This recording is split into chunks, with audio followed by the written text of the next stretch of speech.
어, 여러분 반갑습니다. 임용영어학 101 특강 시작하겠습니다. 임용영어학 101 특강은 임용에 필요한 영어학, 영어학이면은 뭡니까? 어, 음성학, 의문론, 형태론, 통사론, 그 다음에 의미론, 화형론, 이러한 분야들에 대한 기본 개념을 우리가 확실히 잡고 넘어가자라는 그런 취지에서 무료로 특강을 우리가 계획을 했습니다. 상당히 무료 특강이지만 상당히 내실 있게 강의가 진행될 거고요. 그 양도 5회를 통해서 진행이 되니까 1회에 3강을 이제 보통 찍으면은 3호, 15, 15강에 걸친 그러한 긴 강의가 됩니다. 자, 그래서 정말 아, 무료 지금 특강이지만 굉장히 내실 있고 좋은 이러한 강의다라고 스스로 말해 봅니다. 그리고 이제 준비도 열심히 했고요. 자, 그래서 어, 자, 우리가 지금 총 강의 계획을 한번 살펴보도록 하겠습니다. 첫 번째 우리 임용영어학이라고 그랬으니까요.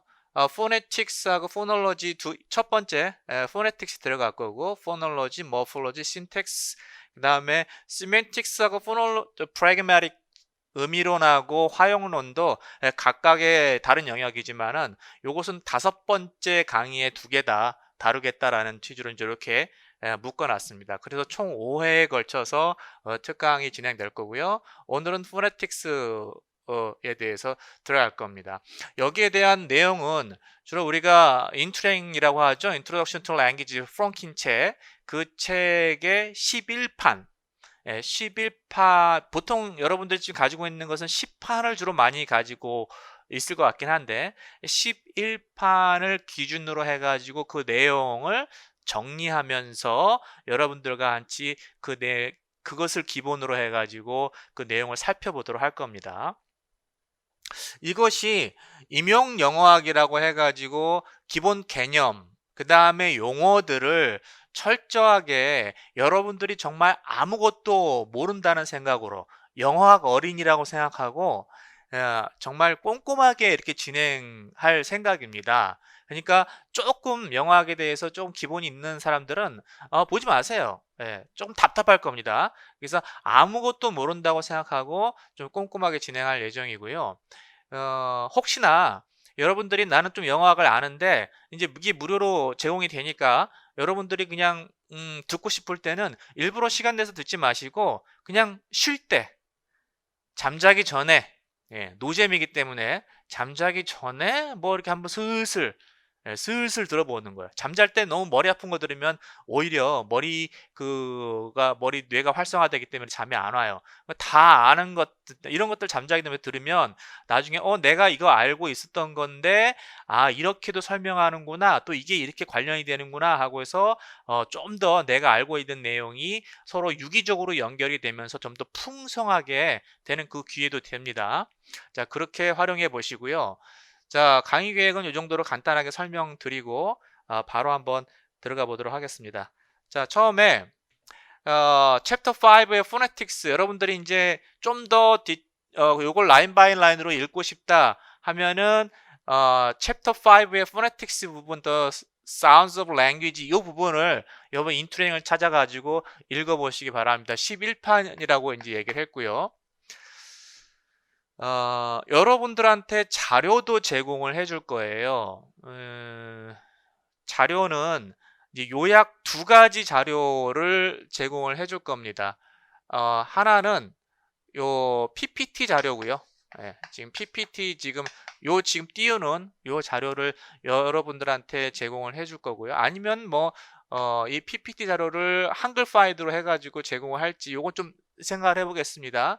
그 다음에 두 번째 자료는 여러분들한테 과제용 과제용 자료를 제출할 겁니다. 즉, 요 빈칸을 많이 뚫어놔가지고 빈칸을 뚫어놔서 여러분들이 채울 수 있도록 정리하면서 이 내용을 들으면서 혹은 정리하면서 채울 수 있도록 이때 빈칸은 중요 개념들, 예, 중요한 개념들이라든지 그러한 내용들을 빈칸을 뚫어 놓거나 아니면 여러분들이 쓸 수 있도록 그렇게 만들어 놓을 거예요. 그래서 그런 것들 여러분들이 이제 일일이 한 번씩 찾아가면서 혹은 강의를 들으면서 그분들을 채워 나가 보시기 바랍니다.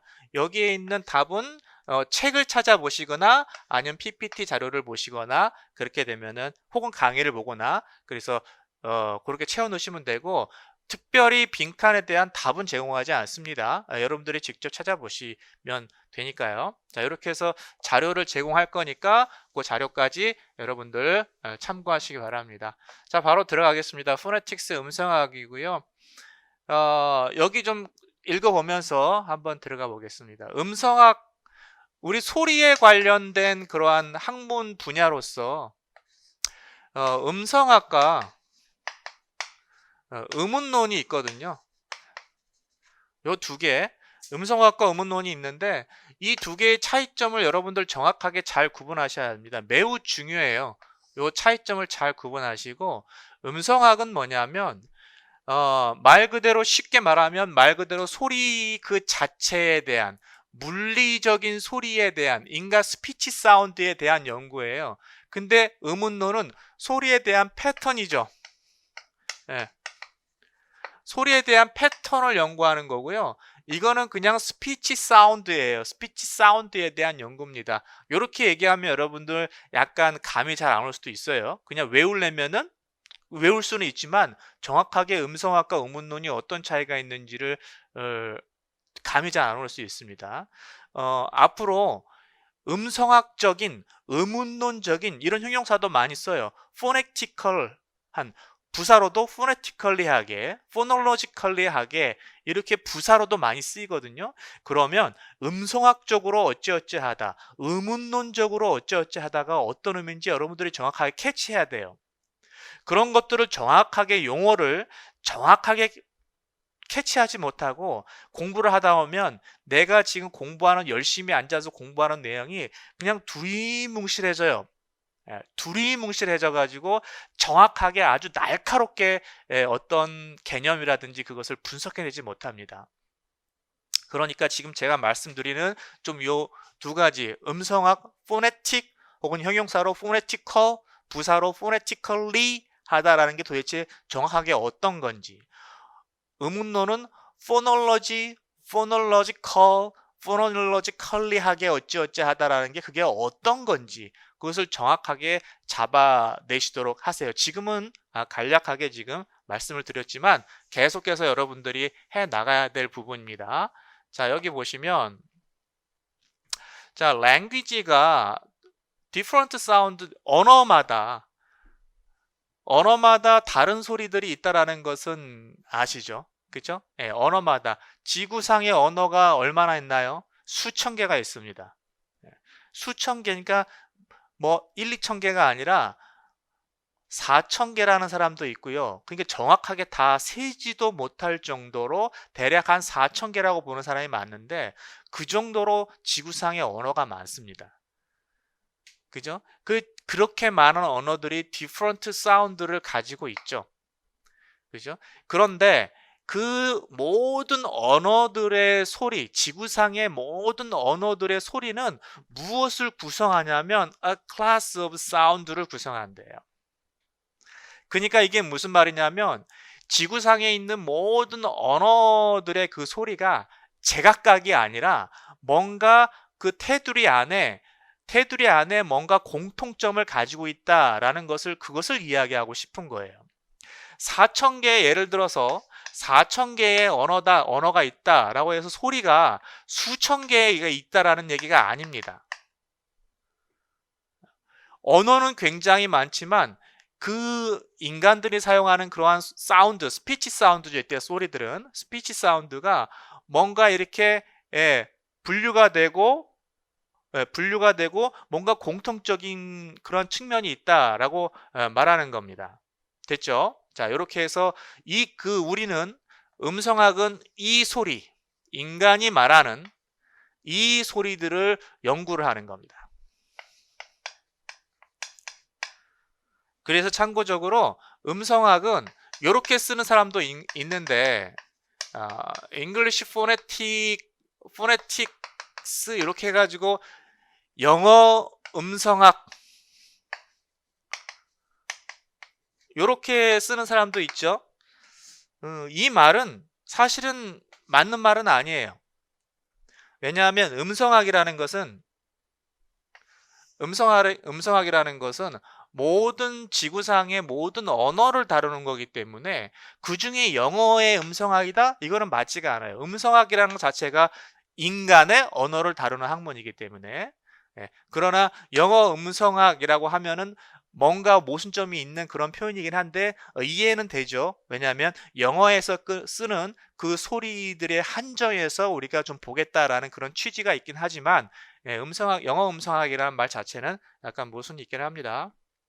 자, 그 아래 보시겠습니다. The sound segment라는 말이 있는데 여러분들 요 segment라는 말 요거 잘 잡아두시기 바랍니다. 사운드 세그먼트. 우리말로 하면은 소리 분절 소리 정도 되겠죠. 분절 소리. 무슨 말이냐면 우리가 인간이 제가 지금 말을 하고 있고 여러분들도 스피치 사운드에 대해서 지금 계속 발화를 하고 있는데 이것이 여기 지금 얘기했죠. 지금 스피치 사운드에 대한 학문이 포네틱이라고 나와 있고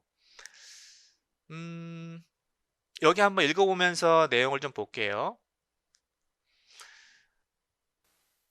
포네틱이라는 그 학문은 인간의 말소리를 연구하는 분야예요. 인간의 말소리. 이때 말소리 그 자체, 패턴이 아니에요.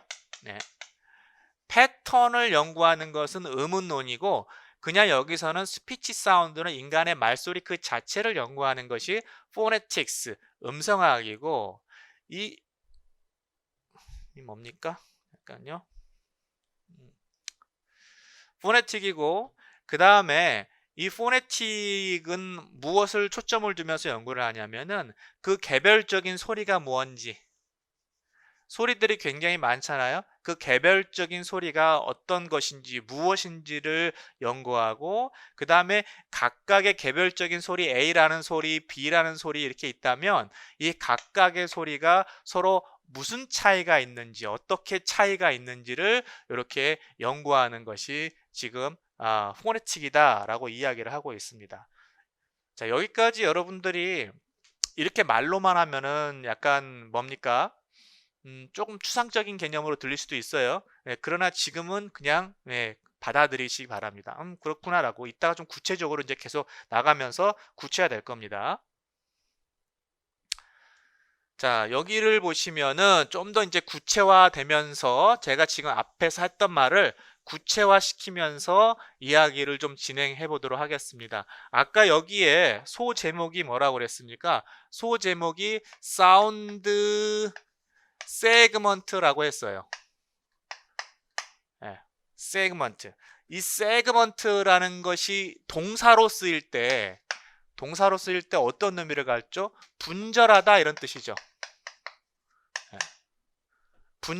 분절하다가 무슨 말이에요? 나누다 이런 뜻이죠. 나누는 거야. 또 쪼개서 나누다. 자, 그러면 소리를 쪼개서 나눠야 우리가 개별적인 아까 음성학이 무엇을 연구한다고 그랬죠? individual sound에 대해서 그것이 무슨 소리인가를 연구하는 거잖아요. 그럼 소리를 개별적으로 나눠야 될 거 아니에요. 그죠? 그때 개별적으로 나누어진 쪼개진 소리를 세그먼트라고 부르는 겁니다. 사운드 세그먼트예요. 이 중요한 말이죠. 자, 그러면 여러분들 생각해 보세요. 소리가 나눠져 있지 당연히 굳이 그것을 쪼갠다라는 말을 쓸 필요가 있나? 소리는 나누어져 있지 않나? 여러분들이 그거에서 소리는 나누어져 있다라는 그런 지식을 가지고 있기 때문에 그렇게 생각하는 겁니다. 잘 생각해 보세요. 여기 보시면은 우먼 스피크 우리가 말할 때 있죠. 그 소리들이 run together 결합하는 것처럼 보입니다. 즉 우리가 말하는 지금 소리들은요. 이게 어디서부터 어디까지 쪼개야 되는 거죠?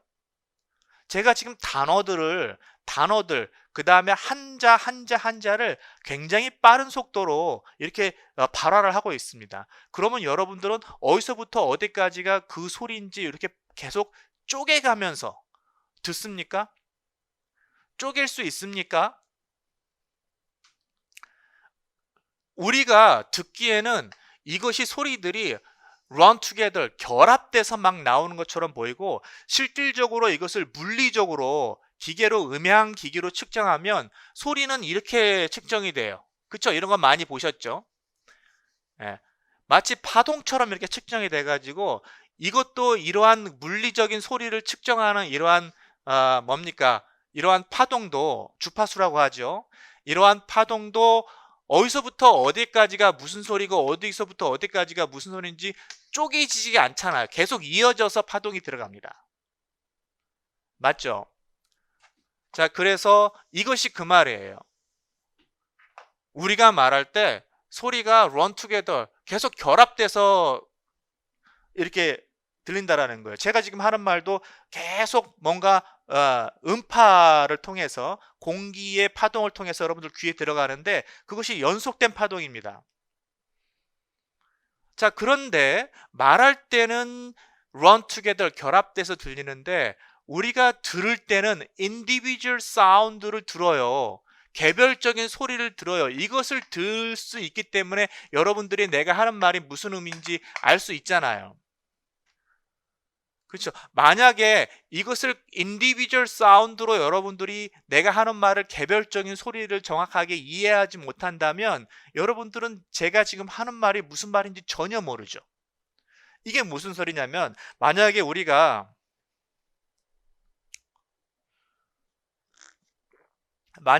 영어를 전혀 몰라요. 영어를 전혀 모른다고 생각해 봅시다.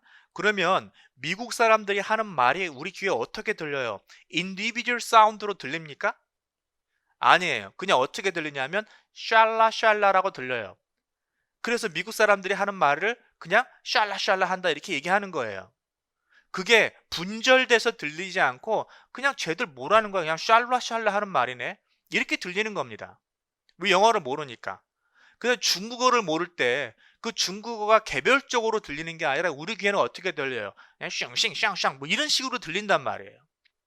네, 그냥 아무 의미 없는 소리로 귀에 들어와요.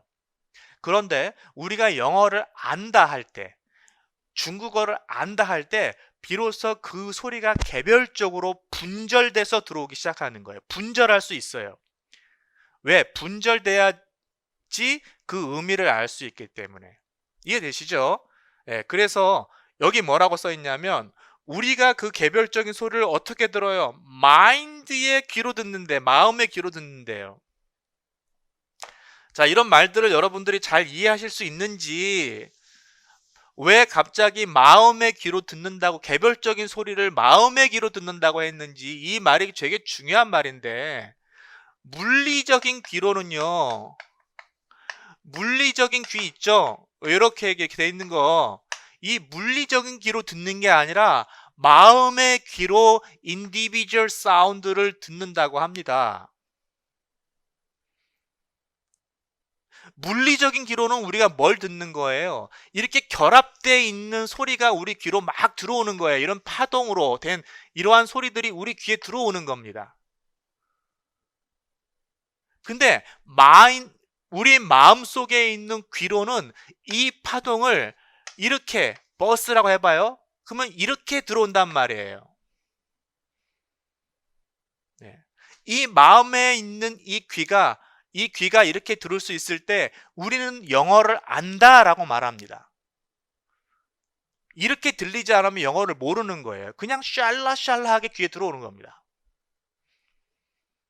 여기 보겠습니다. 그 아래 영어의 화자가 버스라고 얘기할 때 여기 보세요. 좀 더 이제 디테일하게 구체적으로 들어갑니다. 버스라는 말을 할 때 철자로는 이렇게 써 있죠. 철자를 이야기하는 게 아니에요. 제가 지금 얘기하는 것은 발음을 이야기하고 있습니다. 철자를 이야기하는 게 아니에요. 스펠을 얘기하는 게 아닙니다.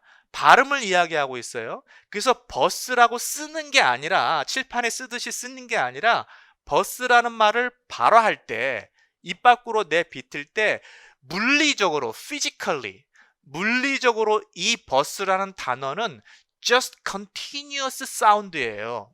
자, 여기 보세요. 이렇게 버스라고 말할 때 물리적인 귀에서 들릴 때는 단순히 이렇게 파동으로 듣기 때문에 이 파동이 버스에서는 여기서부터 여기까지고 저 모음은 여기서부터 여기까지 이렇게 쪼개져서 들어오는 게 아니란 말이죠. 연속적으로 들어온단 말이죠. 그러나 우리는 이렇게 컨티뉴어스한 사운드를 뭘로 쪼개요? 인디비주얼한 피스로 이렇게 쪼갤 수 있단 말이에요. 마음의 귀로. 이 마음의 귀라는 것은 조금 어려울 수도 있는데, 이 마음의 귀라는 것은 영어에 대한, 영어라면 English Phonology 에 대한 지식이 있을 때 이렇게 들린다 이 말입니다. 약간 은유적으로 쏘는 거예요. 영어의 포놀로지, 즉 영어를 아는 사람이 이렇게 들린다 이 말이에요. 실제 물리적인 귀로는 어떻게 들어요? 쌀라 쌀라라고 이렇게 들린단 말이에요. 이렇게 파동이 들어간단 말이에요. 그래서 이 컨티뉴어스 연속적인 소리를 우리는 분절할 수 있어. 어떨 때만 우리가 because you know English, 당신이 영어를 알기 때문에, 모르면 이렇게 분절하지 못해요. 그래서 우리를 개별적인 소리를 우리는 세그먼트 한다고 얘기하고, 그 분절음을 개별적인 이렇게 그 다음에 이건 스펠이지만 이러한 소리들 각각의 소리를 우리는 뭐라고 할래요? 분절음이라고 이야기를 합니다. 영어로 세그먼트라고 얘기를 하는 거예요. 요거는 과거에 앞치마죠. 과거의 그 에피소드인데, 원래 앞치마가 네이프론이었어요. 네이프론인데 이 발음을 여기서 분절시켜 버린 거죠. 그래서 네이프론이 아니라 에이프론 이렇게 자꾸 부르기 시작한 거예요.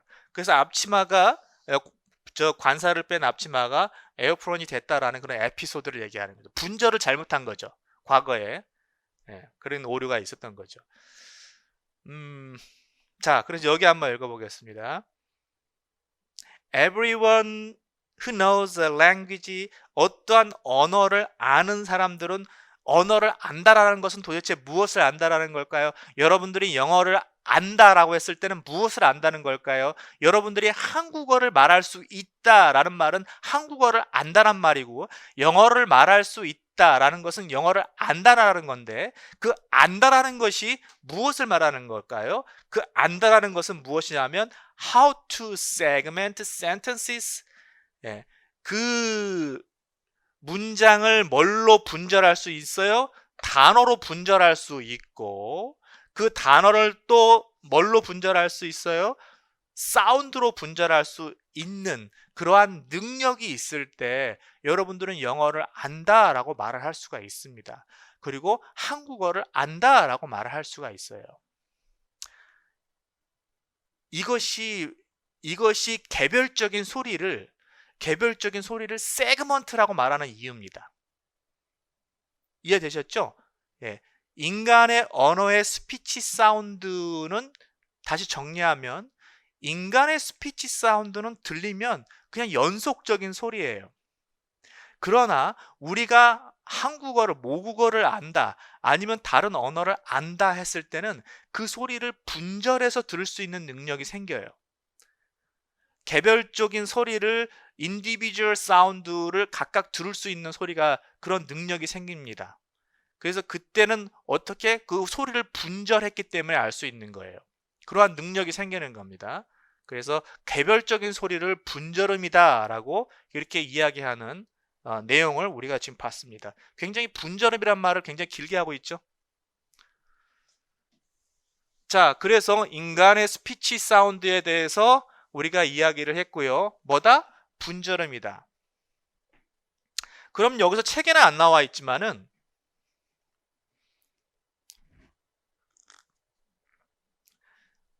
인간의 언어의 특징이 분절음이에요. 인간의 언어의 특징이 분절된 소리를 쓴다는 거예요. 자, 그러면 인간의 언어 말고 벌, 예,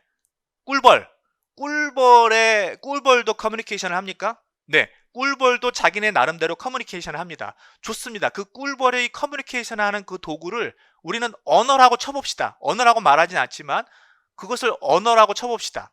꿀벌이. 그래서 꿀벌은 뭐 책에서 보면, 제가 직접 꿀벌을 뭐 관찰한 건 아니지만 책에서 보면은 걔네 꿀벌이 이렇게 막 팔자형으로 이렇게 비행을 하거나, 아니면 뭐 어떻게 뭐 이렇게 하거나 뭐 이렇게 하거나, 이러한 비행 방식이 있단 말이에요.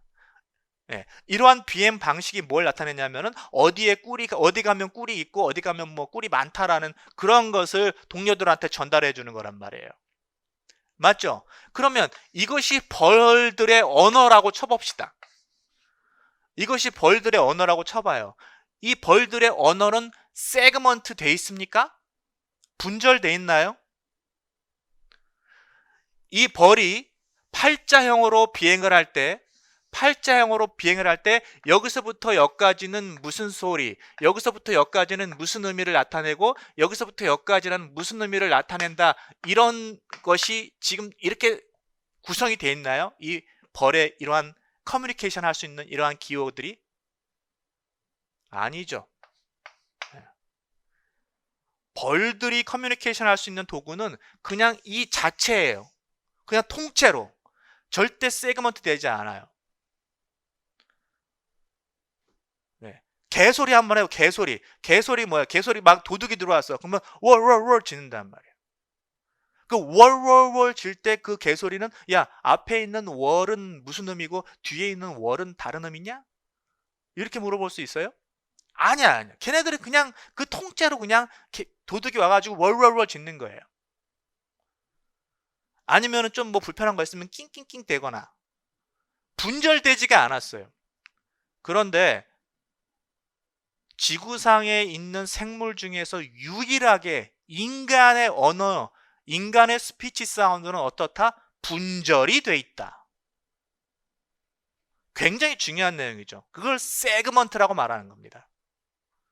그 다음에 스피치 사운드가 아까 세그멘트라는 특징을 이야기한 거고, 두 번째로 인간의 스피치 사운드는 특징을 얘기하는 거예요. 뭐 같다? 눈송이. 예.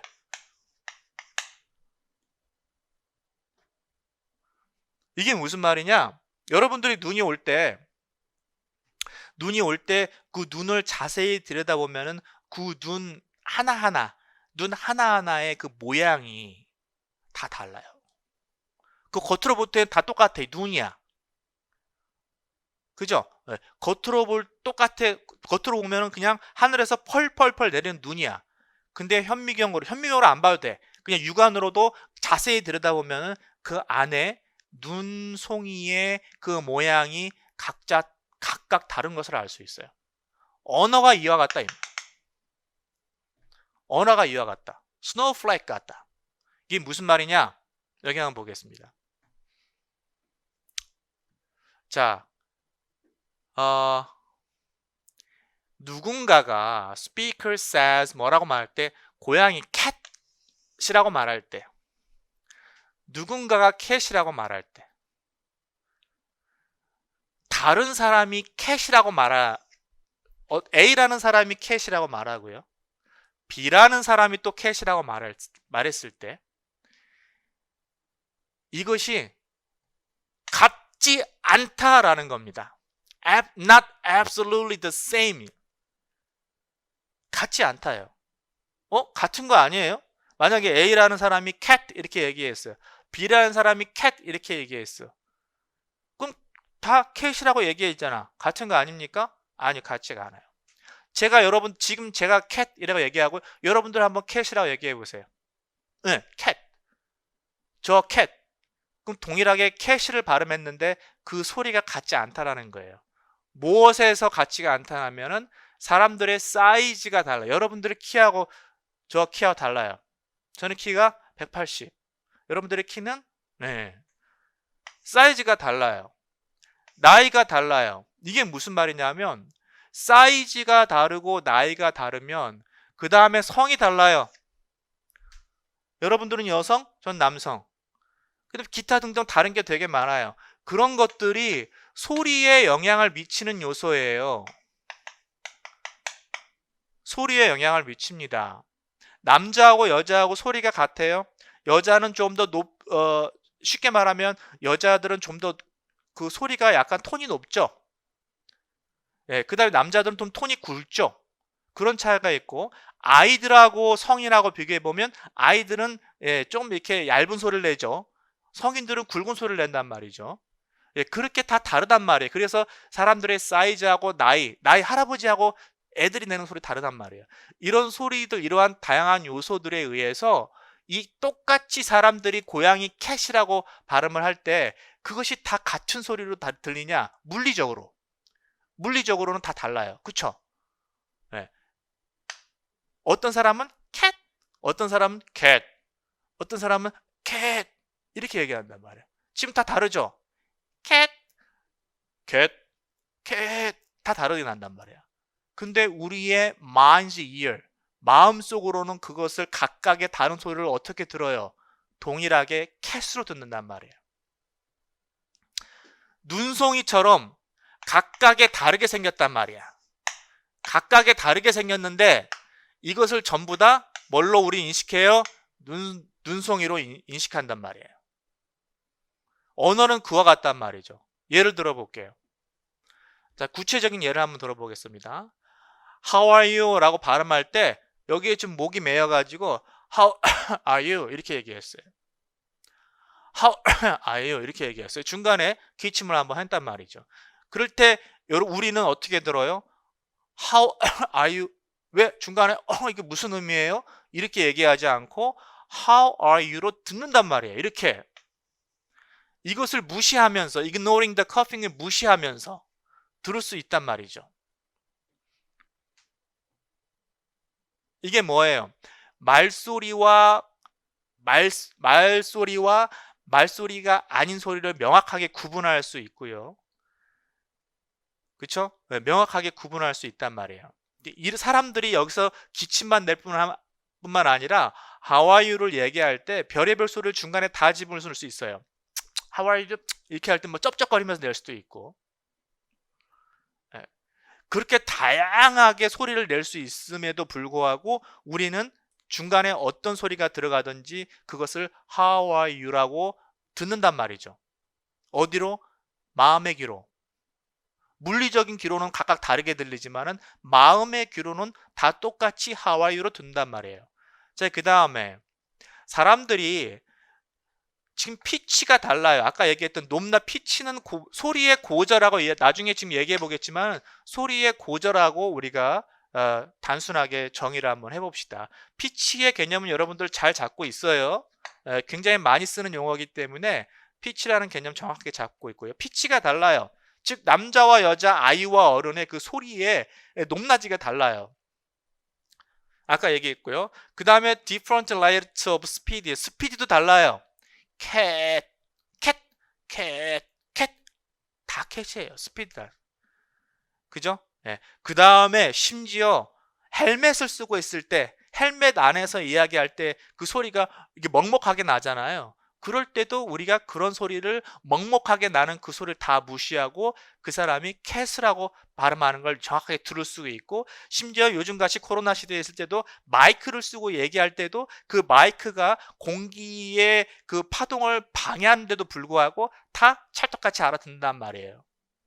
왜 그래요? 각각 상황에 따라서 사람에 따라서 각각 나는 소리가 다 달라. 물리적인 소리가 달라. 근데 우리는 이것을 눈이라고 정확하게 인식해요. 각각 달라.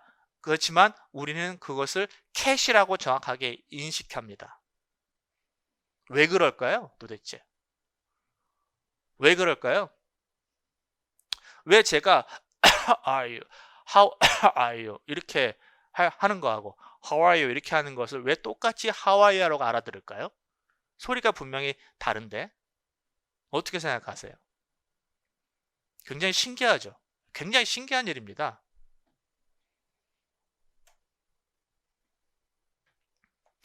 자, 그래서 여기까지 인간의 언어가 눈송이처럼 물리적인 소리는 다 다르다. 그러나 그 다 다른 물리적인 소리를 캣이라고 얘기했을 때 마치 사람의 지문이 다 다르듯이 사람의 그 목소리도 다 차이가 있는 거죠. 그렇게 차이 나는 목소리로 언어를 발화를 했어요. 분절음을 발화를 이렇게 하는데 그것을 정확하게 알아듣는단 말이죠. 당연히 그래야지 커뮤니케이션이 되겠죠. 자, 근데 어떻게 그렇게 알아들을까? 물리적인 귀로 알아듣는 게 아니에요. 어디로 알아들어요? 마음의 귀로 알아듣는다고 아까 mind's ears라는 약간 그런 비유적인 개념을 썼습니다. 네. 왜 그래요? 그 언어를 알고 있기 때문에 그렇습니다. 언어를 알고 있기 때문에 그래요.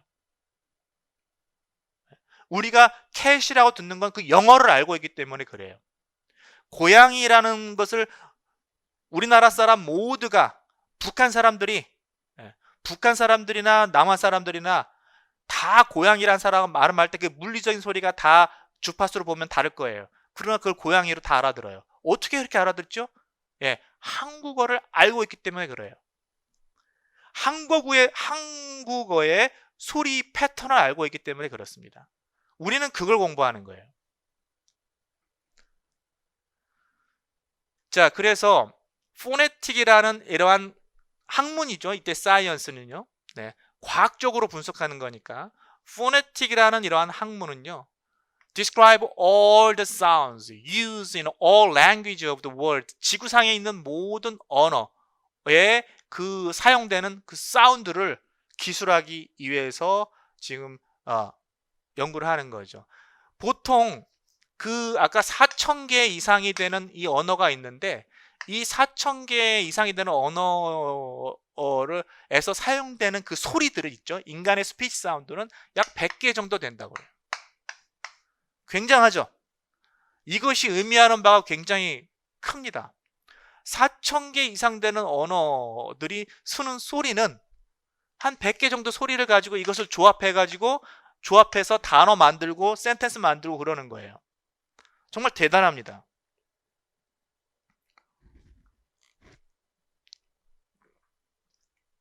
자, 그 다음에 음성학의 하위 그 학문을 보면은요. 어쿠스틱 음향 음성학이 있고요. 음향 음성이라고 하고 그 다음에 어디터리 포네틱 하면은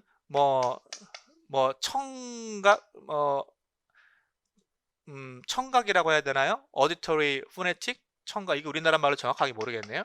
그 다음 여기 조음 음성학 이렇게 들어갑니다. 그래서 우리가 배우는 것은 음향 음성학 아니고요.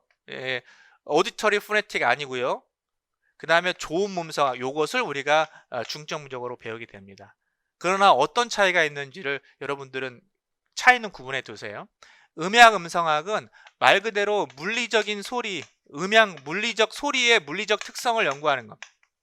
예를 들어 이렇게 주파수로 들어가는 거 있죠? 이러한 소리를 이렇게 음향학적으로 분석해내는 거예요. 그래서 우리가 보통 야 시리야 이렇게 얘기할 때 시리가 알아듣잖아요.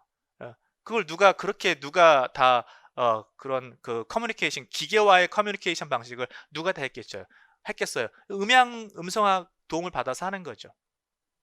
그렇죠? 그 다음에 청각 그 오디터리 포네틱이라는 것은 어떻게 알아듣는지, 소리를 어떻게 인식하고 인지하는지, 그러니까 청자 입장에서 연구를 하는 겁니다. 어떻게 소리를 인식하는지, 인지하는지 청자 입장에서 하는 거예요. 조음성학은 화자 입장에서 어떻게 소리를 조음하는지, 조음한다는 것은 소리를 만드는 거예요. 그냥 어떻게 소리를 만드는지 그것을 연구하는 겁니다. 우리는 이 세 가지 중에서 조음 음성학에 초점을 둬서 공부를 하게 될 것입니다. 자, 세 번째,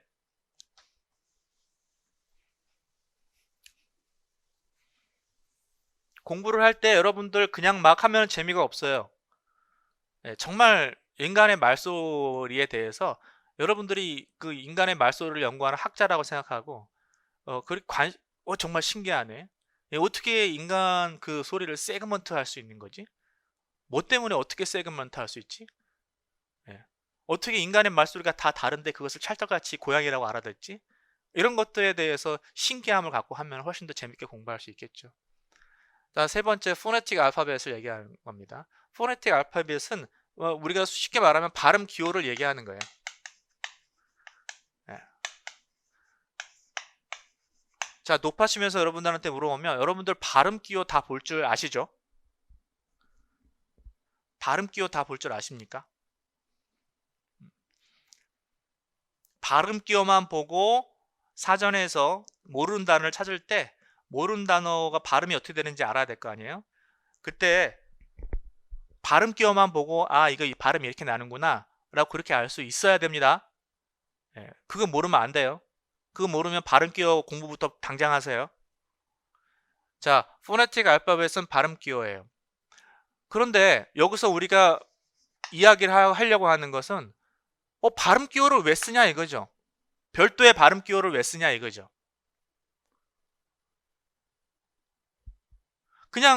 그냥 우리 잉글리시 알파벳 A, B, C, D 이런 거 있잖아요. 이런 거 있잖아. 이거를 쓰면 되지 왜 발음 기호를 쓰지? 여기에 대한 질문을 이야기해 주는 겁니다. 자, 여기 봅니다. 오소그래픽, 철자법이에요. 즉 스펠링, 쉽게 말하면 스펠링, 오소그래피. 스펠링은 does not necessarily represent sounds of the language. 그 인간의 언어를 표현하지 못해요. 이것은 이렇게 영어의 철자는 인간의 언어를 표현하지 못합니다. 우리나라 말도 그럴까요? 우리나라 말도 기역, 니은, 디귿 세종대왕님께서 만들어주신 이 한글로도 인간의 언어를, 이 철자도 인간의 언어를 표현하지 못할까요? 네, 이걸로도 부족해요. 얘도 안 되고. 이러한 철자, 이것이 단지 영어의 그 알파벳 시스템뿐만 아니라 한글의 알파벳 시스템도 표현하기가 한계가 있습니다. 왜 그러냐면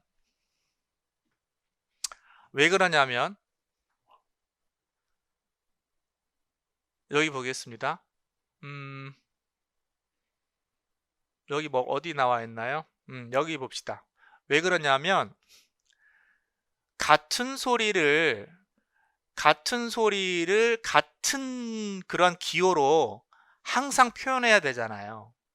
그쵸? 같은 소리는 같은 기호로 항상 표현해야 그것이 우리가 이 소리는 이렇게 표기한다라는 것이 딱 정해져 있어야 그 소리를 기호로 가시화 시켜가지고 연구를 할 수 있는 거잖아요. 그런데 여기를 보면은 지금 전부 다 여기 보시면 여기만 볼게요. 자, D, 히 할 때 모음만 보세요. 다 이 발음이 나죠? 이 발음이 나는데 지금 철자가 어때? 다르죠? 여기도 believe 할 때 여기 보세요. 여기도 이 사운드가, 여기 전부 다 지금 이 사운드가 나는 거예요. 이렇게. 이 사운드가 다 달라요. 다르게 쓰고 있죠. C자 할 때 여기도. C 할 때 여기도. 요거는 E를 두 개를 쓰고 있어요. people 할 때 여기도. 그죠? 예. 이렇게 지금 동일한 소리를 다 다른 이러한 철자들로 쓰고 있단 말이에요. 이렇게 연구가 되겠어요? 연구가 안 되죠. 자, 그 다음에 여기도 보시면은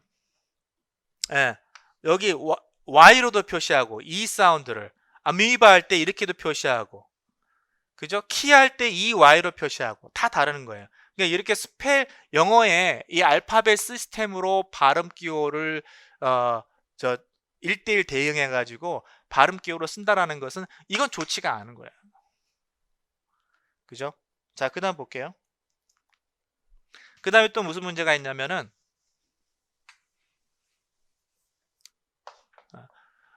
이 철자 A, 여기 철자 A로 돼 있죠. 똑같은 철자 A인데 어때요? 발음이 다 달라. 발음이 달라요.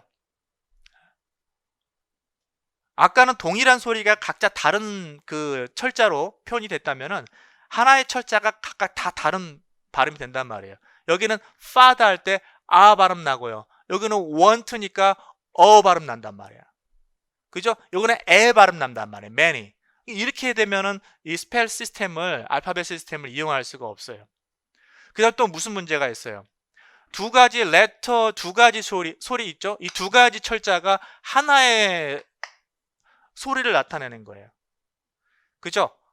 예를 들어서 shoot이니까 이 SH로 표현되는, 철자 SH로 표현되는 게 shoot 사운드를 내고 있다. 그 다음에 CH로 표현된 이 철자로 표현되는 게 크 사운드를 내고 있단 말이에요.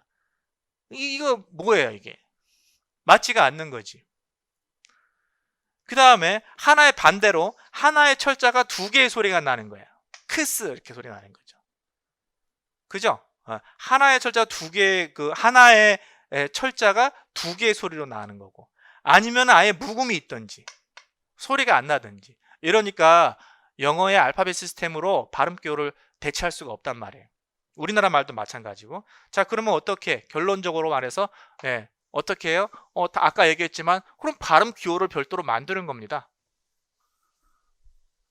발음 기호를 만드는 거예요. 자, 특히 우리가 발음 기호를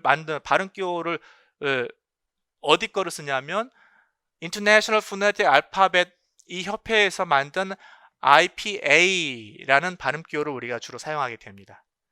자, 이것은 모든 소리들, 지구상의 언어의 모든 소리를 이렇게 기호화해 놨어요. 그래서 우리는 이것을 사용할 겁니다.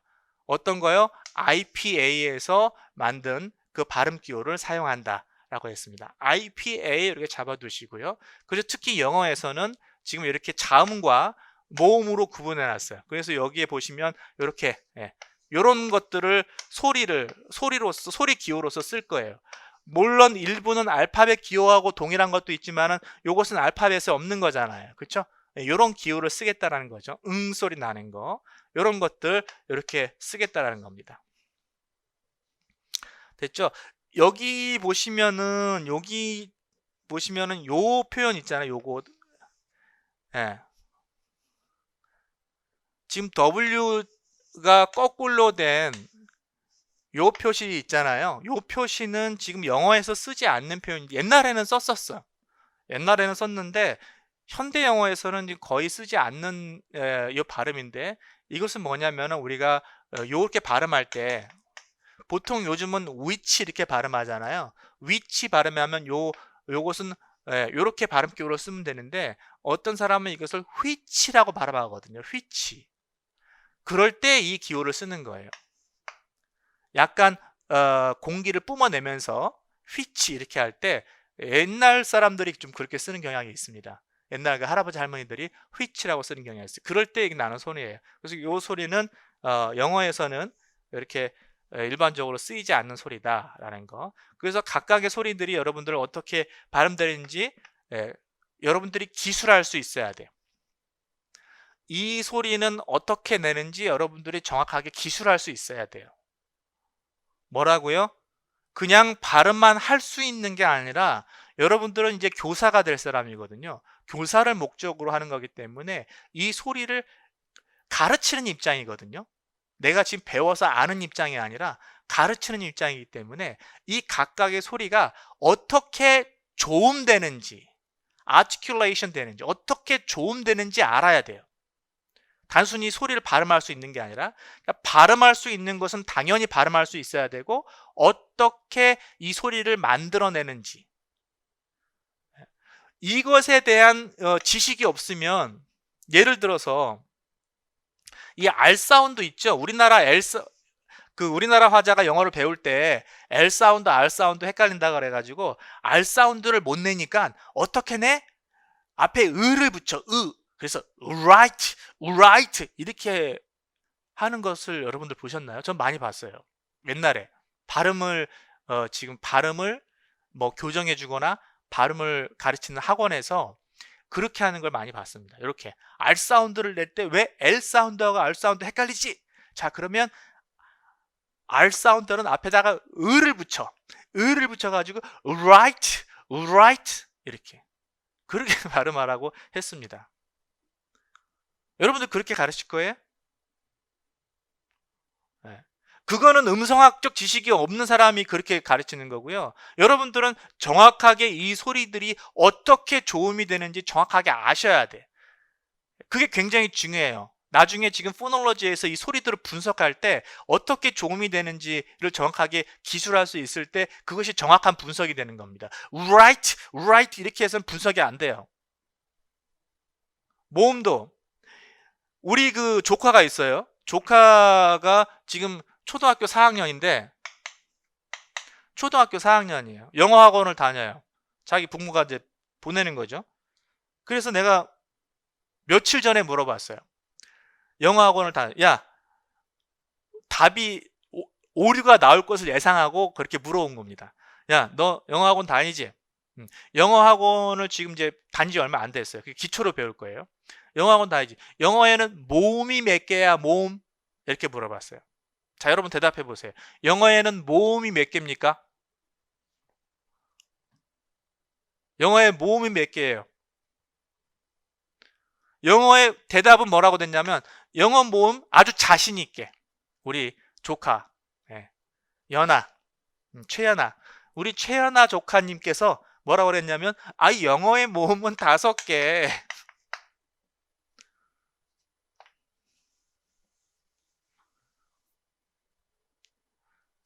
야, 5개 아니야. 영어의 모음 5개 아니야. 아니야, 학원에서 영어의 모음 5개라고 그랬어요. 그래, 그 5개 뭔데? 5개 뭔데? 이, 그 다음에 오, 또 뭐야? 우, 또 뭐가 있나요? 뭔지 몰라도 하여튼 5개 있대, 이렇게. 예. 이도 있겠죠, 그렇죠. 이렇게 5개 있대요. 이게 뭐예요? 이것은 발음을 철자로 생각하고 지금 생각하는 거 아니야? 발음을 철자로 생각하는 거 아니에요? 아이우에오. 발음을 철자로 생각하는 거잖아. 이거는 스펠이잖아요, 스펠. 이게 답답할 때가 어디 있어요? 철자하고 발음은 다른, 발음은 이거예요. 영어의 발음은 지금 몇 개가 있습니까? 모음이 지금 이렇게 가르쳐요. 이거 지금 제가 그냥 예시를 들려고 하는 말이 아니라 진짜 엊그저께 물어본 거예요. 따끈따끈한 내용입니다. 그리고 이렇게 알고 있는 사람 되게 많아요. 유튜브에 보면은 영어의 모음은요 5개가 있습니다. 그 근거가 뭐예요? 철자에서 가져온 거예요. 철자가 5개 있다는 건 모음을 나타내는 거. 지금 발음을 나타낼 때 철자로 발음을 지금 표기합니까? 이렇게 답답해요. 이렇게 답답하단 말이야. 영어에는 지금 모음 몇 개예요? 이중 모음을 빼고 이중 모음을 뺀다고 그래도 하나, 둘, 셋, 넷, 다, 일곱, 여덟, 아홉, 열, 열하나, 12개가 있어요. 이중 모음 뺀다고 그래도. 이중 모음까지 합하면 15개입니다.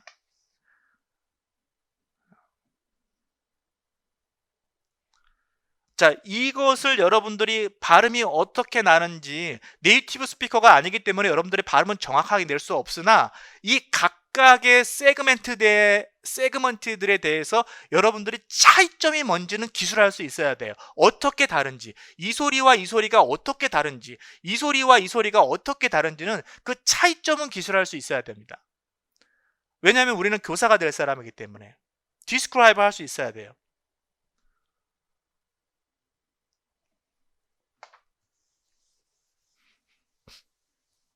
자, 그래서 영어의 지금 자음, 아까 세보진 않았지만 영어의 자음이 24개 있고 그 다음에 모음이 지금 15개 있는 걸 봤어요. 그쵸? 그래서 총 몇 개입니까? 39개의 소리가 영어에 있다. 이 39개의 소리를 가지고 이 세그먼트를 가지고 이 소리들을 가지고 뭘 만들어내요? 셀 수 없는 단어와 문장을 만들어내요. 이 39개, 단지 39개의 이 세그멘트를 가지고 셀 수 없는 무수한 단어와 문장을 만들어냅니다. 정말 대단해, 대단해. 인간의 언어라는 것이 대단합니다. 자, 우리는 음성학에서 이 소리들에 대해서 특징들을 살펴볼 겁니다. 그리고 포놀로지에서는 이 소리들이 영어에서 어떤 패턴을 가지고 움직이는지를 그거를 볼 거예요. 음성학에서는 이 소리 그 자체를 볼 거고요. 그 다음에 포놀로지에서는 이러한 소리들이 어떤 환경에서 어떻게 바뀌고 어떤 패턴을 가지고 어떤 룰에 의해서 움직이는지, 이 소리들이 어떤 룰에 의해서 움직이는지 그 룰을 볼 거예요. 그것이 포놀로지예요. 자, 여기 잠깐 이 소리에 대해서 보겠습니다. 아까 모음 중에서 이 소리가 있었어요. 자, 이것은 슈아 사운드라고 불러요. 소파 할 때 여기서 나는 소리죠. 소파 할 때 여기서 나는 소리죠. 여기가 아니라 소파. 여기죠, 여기. 소파니까 소파. 여기서 나는 거죠. 여기가 스트레스가 여기 있으니까 여기서 나는 거죠. 네. 자, 어쨌거나 이 슈아 소리는 굉장히 중요합니다. 이것을 우리는 한글로 뭐라고 그러냐면 중성모음이라고 불러요. 중성모음이 뭐냐면 그냥 그냥 가만히 혀를 올리지도 말고 내리지도 말고 그냥 가만히 둔 상태에서 이게 슈아 사운드예요. 혀 올리면 안 돼. 내려도 안 돼. 그냥 가만히 그냥 뉴트럴한 상태에서 그냥 가만히 힘 쫙 빼고 할 때 그 소리예요. 이게 중성모음입니다. 그래서 이 소리는 여기서 나는 소리죠. general 할 때 여기서 나는 소리고, about 할 때 여기서 나는 소리고요. 그 다음에 read 할 때 여기서 나는 소리예요. 이 소리의 특징이 뭐냐면은 are not emphasized. 절대 강조되지 않아요. 그러니까 스트레스를 받지 않는단 말이에요. 스트레스를 받지 않습니다. 스트레스 받을 때는 스트레스 받는 음절에서는 절대 저 소리가 나지 않아요. 왜냐하면 아까 어떻게 해요? 힘을 뺐기 때문에 이거기 때문에 이거예요. 재밌는 것은 우리나라 사람들이 한국어를 하는 사람들의 그 중성 모음은요. 한국어의 중성 모음은 요거 약간 오류가 있을 수도 있을 것 같은데 제가 한국어에 대해서 정확하게 알고 말하는 건 아닌데 그 옛날에 수업 시간에 들었던 얘기예요. 내가 공부를 해서 아는 게 아니라 중성 모음은 예요. 그래서 그 특별하게 강세를 받지 않으면 전부 다 을을 집어넣어요. 그냥 을을 다 집어넣어요. 근데 영어에는 그 중성 모음이 좀 다르죠. 영어에는 그냥 특별하게 강세를 받지 않으면 가 이제 들어간다고 보면 돼요. 그럴 때 우리 얘를 왜 이렇게 으라고 했냐면 우리 보통 이거 발음할 때 어떻게 해요? 스트라이크라고 하죠. 그래서 트 이렇게 쓴단 말이에요. 여기에 스 다음에 모음 의가 있어요? 없죠. 트 다음에 모음 의가 있습니까? 없죠. 이게 모음을 집어넣는단 말이에요. 이렇게 모음을 다 집어넣어요. 그래서 제가 의라고 얘기하는 겁니다. 근데 영어에서는 강세받지 않는 그 자리에다가 어를 넣는다. 물론 뭐 말고 다른 것도 들어갈 수 있지만 어는 무조건 강세를 받지 못한다라고 보시면 되고요. 그 다음에 특징을 지금 잡아두는 겁니다. 첫 번째, 강세를 받지 못하는 소리. 자, 요렇게 개별적인 소리의 특징을 기술하는 거 요거 시험에 나오는 이러한 패턴입니다. 임용시험에 나오는 패턴이기 때문에 개별적인 소리의 특징을 잘 정리해 두셔야 되고 그 중에서 이 슈아 사운드는 매우 중요한 소리예요. 자, 듀레이션, 길이에 있어서 두 번째, 길이에 있어서도 지금 당연히 짧겠죠. 길게 낸다라는 것은 뭔가 강조를 하려고 하는 건데 이것이 이렇게 할 때 강조를 하려고 하는 건데 길게 낼 필요가 없죠. 강세를 받지 않으니까 굉장히 짧고요. 그죠? 그 다음에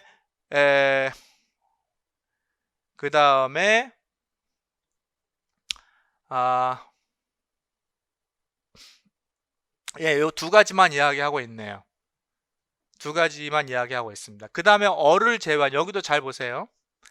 어를 제외한 all other vowel symbol. 그러니까 여기 무슨 말이냐면 요 슈아 사운드를 제외한 모든 모음, 아까 15개 중에서 14개, 이중모음 빼고요. 이중모음 빼고 이 14개의 모음 소리들은 전부 다 어디에서 강조를 받을 수 있다는 거, 스트레스를 받을 수 있다라는 겁니다.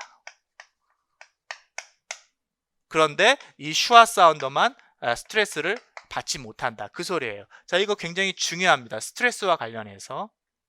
그 다음에 이제 요거는 아까 얘기했지만은 지금 upside down 형태의 그 W, 그것은 약간의 little puff of air, 공기를 뿜어내는 그러한 특징이 있다라는 것과, 그 다음에 우리 R 사운드를 표기할 때는 IPA에서는 R 사운드를 이렇게 upside down 할 때 upside down R 거꾸로 뒤집어 놓은 이러한 뒤집어 놓는 R 소리를 쓰는 게 일반적이에요.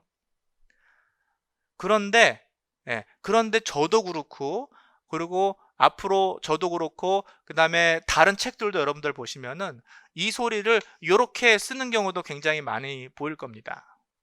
왜냐하면 표기하기 힘드니까 그냥 R 소리를 이렇게 쓰는 거예요. 원래는 이렇게 표기해야 돼요. 원래는 이렇게 표기해야 되는 건데 이렇게 선호하니까 이렇게 쓰겠다라는 겁니다. 됐죠? 자, 그 다음에 아까도 계속 얘기했지만 우리가 관심을 갖고 우리가 음성학에서 혹은 음운론에서 초점을 두고 공부하는 그 포인트는 철자가 아니에요. 여러분들 우리가 시험 볼 때 종이에 뭘로 지금 우리가 봅니까? 다 철자로 봐요. 책에도 어떻게 보여요? 철자로 보여요. 그쵸? 그러니까 지금 우리가 발음, 소리에 대해서 배운다는 생각을 깜빡하고 철자를 분석하고 있는 사람이 많습니다. 우리가 분석하는 대상은 철자가 아니에요. pronunciation이에요. 발음이에요. 그러니까 여러분들이 이것을 though하고 thought하고 얘기했을 때 이것이 같은 소리구나, 이렇게 밑줄 친 소리가 어쩌고 저쩌고 한다고 쳐봐요. 이렇게 밑줄 그은 부분의 소리가 어쩌고 저쩌고, 그러면 여러분들은 이 스펠링을 보는 게 아니라 뭐에 역점을 두고 지금 분석을 해야 돼요. 요 발음에 대해서, 이 발음을 생각해야 되는 거예요. 철자가 아닙니다. 이건 꼭 염두에 두셔야 돼요. 그쵸?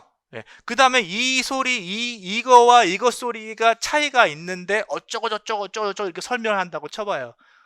이거는 후 소리고 이거는 아예 소리가 안 나요. 그죠? 철자를 이야기하는 게 아니에요. 소리를 얘기하는 거예요. 발음을 이야기하는 겁니다. 우리가 설명을 할 때나 시험을 볼 때는 이렇게 문자화 시켜놓으니까 전부 다 철자만 눈에 보이게 돼가지고 우리가 그걸 착각을 할 수가 있어요. 철자로 분석하려고 그래. 철자 아니고 그 철자를 발음하는 발음 기호를 안 써놓더라도 그 발음 기호를 분석을 해야 돼요. 발음 기호를 중심으로 우리가 생각해야 돼요. 되게 중요한 부분이니까 여러분들 그거 잊지 마시고요.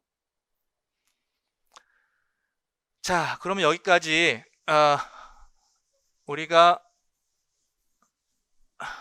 발음 기호까지 살펴봤고, 그 다음에는 본격적으로 조음 음성학으로 조금 쉬었다가 넘어가도록 하겠습니다. 좀 쉬었다 갈게요.